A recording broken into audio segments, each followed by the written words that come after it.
پہلے تو میں نے مسلمانوں کے اخلاق سنے تھے، اب تو میں نے دیکھ بھی لیے، پر یہ بتا جب 12,000 آیا تھا جان کیوں نہیں چھڑائی؟ تو حضرت چارہ کاٹتے کاٹتے رو پڑے، فرمانے لگے تو نہیں نہ جانتا یہ بیٹیاں سانجھی ہوتی ہیں، پتہ نہیں نا؟ میرے رسول پاک نے تو حاتم تائی کی بیٹی کے سر پہ کپڑا رکھ کے کہا تھا بیٹیاں برابر ہوتی ہیں، تو یہ نہیں پتا جب اس کی 6 بیٹیوں کی شادی ہوئی ہے میرے اندر روحانیت کتنی بڑی ہے۔ فرمایا پھر 12,000 آیا ہے تو 2-4 بچیاں پھر گئی ہیں، تجھے نہیں پتا میں اندر سے راضی کتنا ہوں، میں تیری نوکری کرتا رہوں گا، پتہ نہیں اللہ کتنی بیٹیوں کو بیاہ دے گا۔ اتنا رویا وہ عیسائی کے پیروں میں بیٹھ گیا، کہنے لگا بابا میں نے تیری مخالفت کی ہے پر تیرے قریب آ کے پتہ چلا ہے کہ تو بہت اونچے اخلاق کا مالک ہے، اور اگر تیرا یہ مقام ہے تو تجھے اخلاق سکھانے والے محمد عربی کی شان کتنی ہوگی۔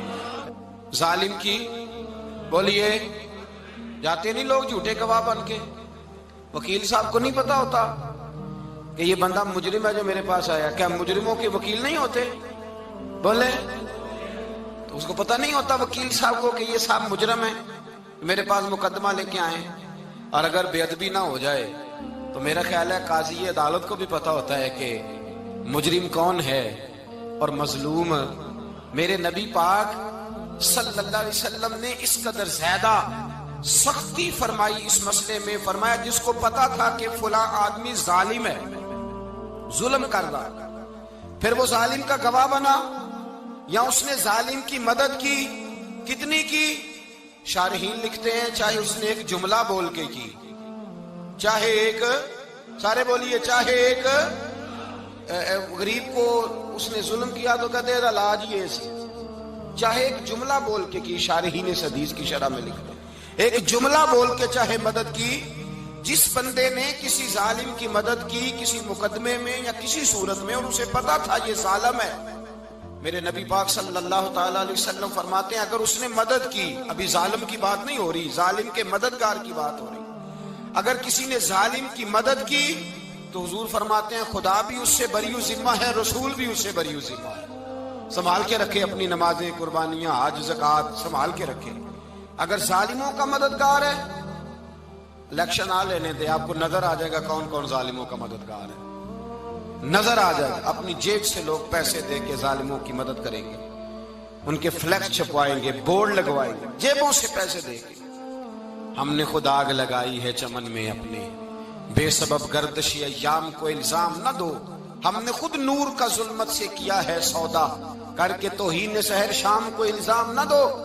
ظالموں کے مددگار میدان میں آ گئے، یہ چھوٹا لفظ نہیں، میرے حبیب پاک صلی اللہ علیہ وسلم نے فرمایا جو ظالم کا مددگار ہے سن لے جو سجن کے ساتھ کچہری جاتا ہے، وہ یاد رکھے جو دوست کا گواہ بنتا ہے، وہ یاد رکھے جو کہتا ہے میں مانگی گیا تھا، مجھے بلایا گیا تھا قبضہ چھڑانے کے لیے کسی غریب بیوہ کی جائیداد پہ، وہ سن لے تو مدد کر کے نہیں آیا، تو خدا کے ذمے سے نکل گیا ہے۔ رسول پاک نے فرمایا تیرا میرا تعلق ختم ہو گیا، تو ظالم کا مددگار ہو گیا، پھر تو کہتا میں بے چین ہوں، میں بے قرار ہوں، میں آزمائش کا شکار ہوں، پلٹ کے دیکھ تو صحیح تیرا گناہ کتنا بڑا ہے۔ میرے نبی پاک صلی اللہ علیہ وسلم کا ایک اور فرمان سن لیں، ابن ماجہ ابو داؤد میں موجود ہے، اس حدیث کو آپ نے یاد کر لینا ہے، کر لیں گے انشاءاللہ، سارے کہیے انشاءاللہ کر لیں گے یاد۔ حضور صلی اللہ علیہ وسلم نے فرمایا اگر تو ظالم کی مدد کرے گا نا، یہ لفظ دل کی تختی پہ لکھ لینا، یہ مکافات عمل ہے، مکافات عمل دنیا، ادھر کرو گے تو ادھر بھرو گے۔ فرمایا اگر تو کسی ظالم کی مدد کرے گا، سن لے حضور کا فرمان ہے، اگر تو ابن ماجہ ابو داؤد سیاہ میں موجود ہے، فرمایا اگر تو کسی ظالم کی مدد کرے گا تو رب تعالیٰ مرنے سے پہلے تیرے اوپر بھی ظالم کو مسلط کر دے گا،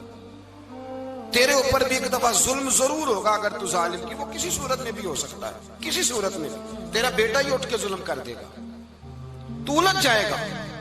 کسی نہ کسی جگہ تیرے لیے تباہی کا سامان ہوگا، تیرے اوپر ظلم ہوگا، اس لیے کہ تو ظالموں کا مددگار ہے۔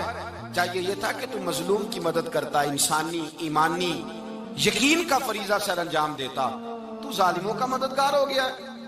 ٹٹول کے دیکھ لیں، رزلٹ نکال کے دیکھ لیں، ہمارے زمانے میں ظالموں کے مددگار زیادہ ہیں، اتنی لمبی زبانیں نکال کے ظالموں کی مدد کرتے ہیں، بڑے بڑے کالم نویس اللہ نے انہیں قدرت دی لکھنے کی، تو اپنا قلم ظالموں کی مدد میں خرچ کرتے ہیں۔ وہ لوگ جن کو اللہ تبارک و تعالیٰ نے قدرت دی، ہمت دی، طاقت دی، کچھ لوگ ان کے حلقہ احباب میں،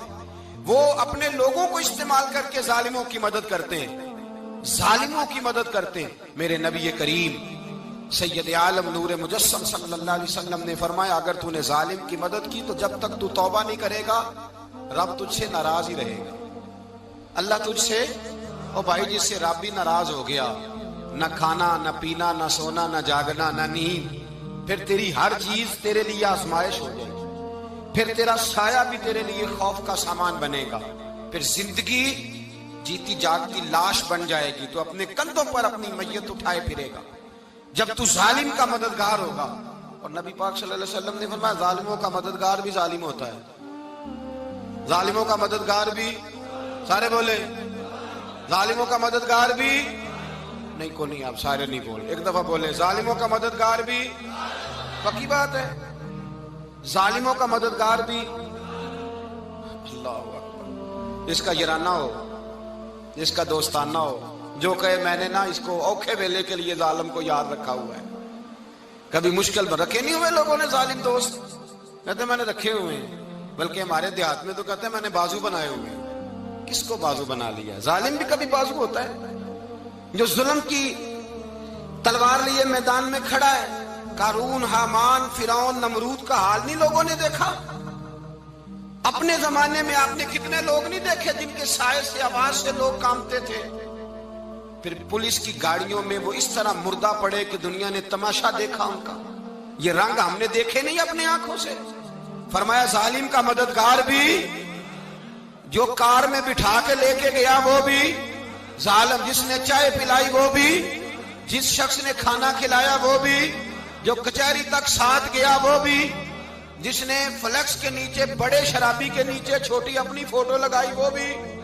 جو ووٹ کی پرچی ڈالنے گیا وہ بھی۔ کہہ دینا باہر نکل کے کہ حضرت صاحب نے سیاسی تقریر کی ہے،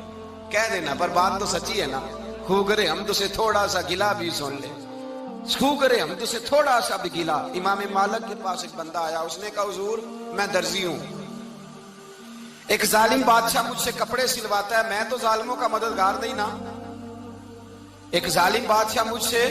حضور میں تو مددگار نہیں نا ظالموں کا، جو فرمایا ظالموں کا مددگار بھی ظالم ہوتا ہے، تو کپڑے لے کے آتا ہے میں سی کے دے دیتا ہوں، ذمہ داری نہیں۔ یہ ایک آدمی دکاندار ہے، اس سے کوئی بندہ چیز خریدنے آئے گا تو تھوڑی کہے گا میں نے نہیں دینی،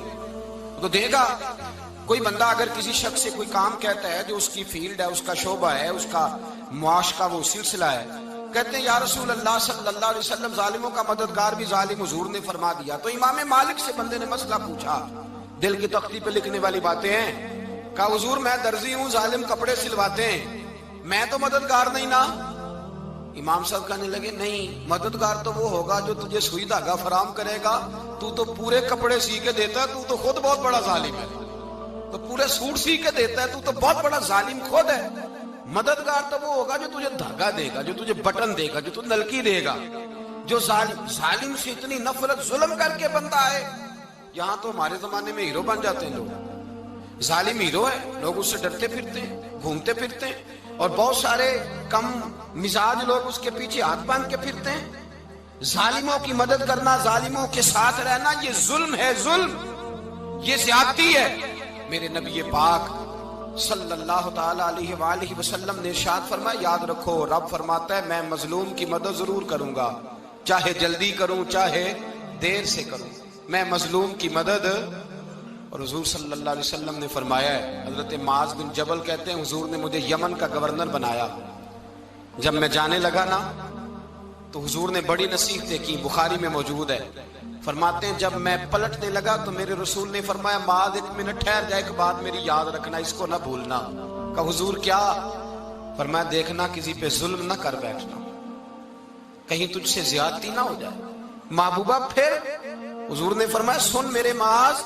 میں تجھے گورنر بنا رہا ہوں، زیادتی نہ کر بیٹھنا۔ یا رسول اللہ صلی اللہ علیہ وسلم کیا ہوتا ہے؟ تو میرے کریم نے فرمایا جب مظلوم دعا کے لیے ہاتھ اٹھاتا ہے تو عرش کا مالک کہتا ہے فرشتوں پیچھے ہٹ جاؤ، عرش کا مالک کہتا ہے فرشتوں پیچھے ہٹ جاؤ۔